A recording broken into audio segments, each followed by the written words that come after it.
Vamos a ver ahora la relación entre otros parámetros propios de los gases. Habíamos hablado de que teníamos la presión, el volumen, la temperatura y la cantidad expresada en moles. Vimos en delante que podemos relacionar la presión con el volumen. Ahora lo que queremos hacer es relacionar el volumen con la temperatura. Y lo vamos a hacer mientras que los otros dos parámetros se mantienen constantes. O sea, la presión ahora va a ser constante y el número sigue siendo constante. Si ahora nos imaginamos que tenemos nuestro cilindro nuevamente con el pistón arriba y lo tenemos con gas, un cierto volumen V, llamémoslo 1, a una cierta temperatura T1, y para mantener fija la presión lo que hacemos es colocamos nuestro peso acá arriba, pero no lo variamos. Mantenemos exactamente el mismo peso, con lo cual mantenemos la presión constante. Ahora vamos a calentar esto. Ponemos aquí un fuego debajo, un par de leña, y esperamos que esto se empiece a calentar. Y lo que va a pasar es que este pistón va a empezar a subir. Así que vamos a tener una nueva situación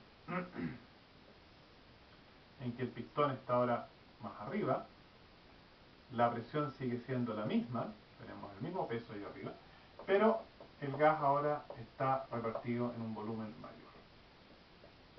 Y vamos a observar de que el volumen en consecuencia es proporcional a la temperatura.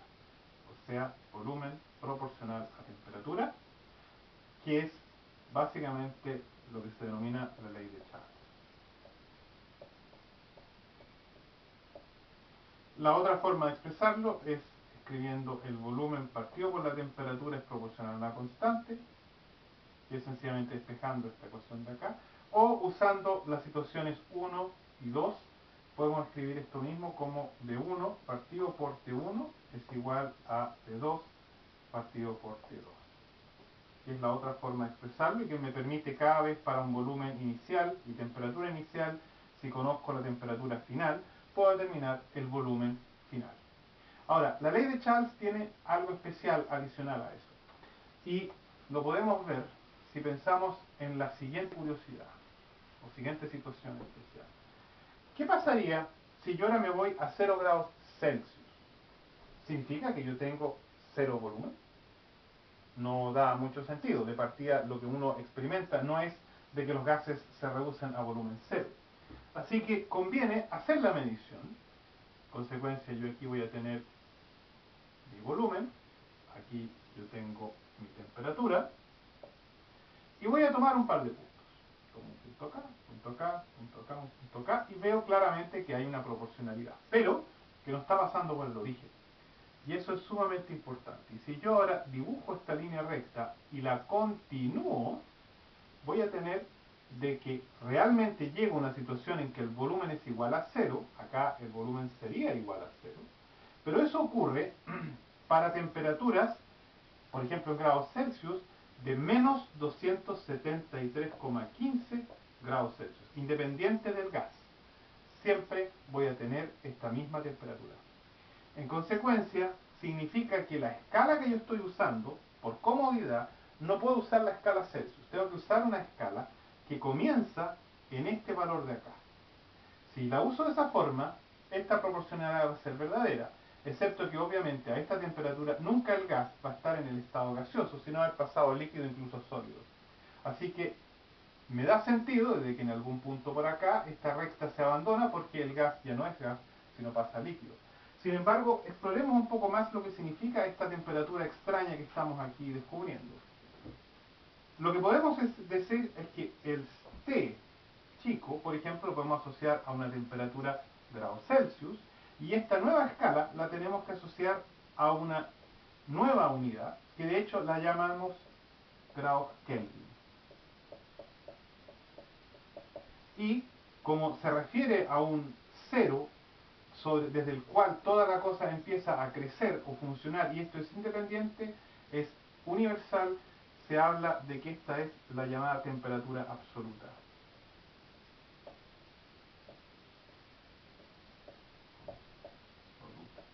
Y la conversión es simple. Si yo quiero calcular la temperatura en grados Kelvin, yo tengo que tomar la temperatura en grados Celsius y sumarle los 273,15 grados.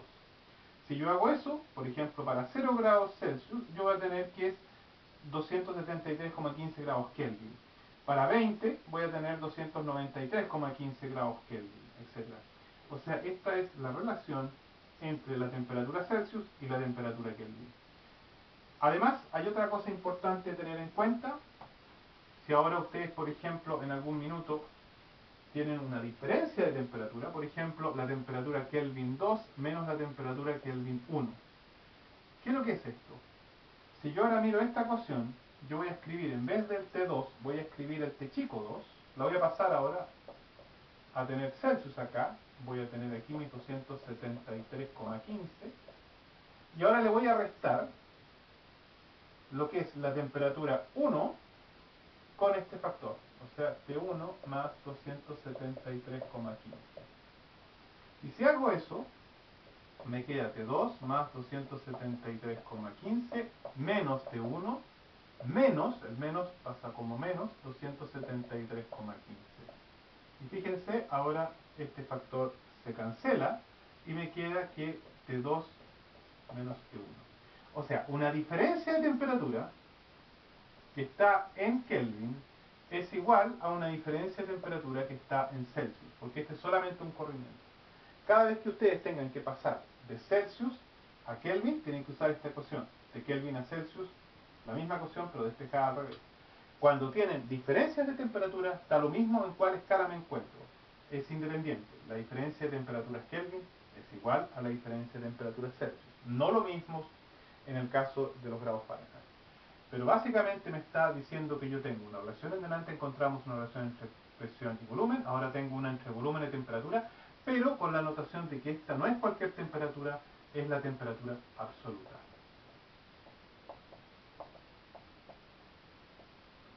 Y detrás estaba la ley de Boyle acá y ahora la ley de Charles. Exploremos un poco más qué otras relaciones hay, por ejemplo, entre P y T, para poder cerrar el ciclo y entender bien cómo se comportan los gases.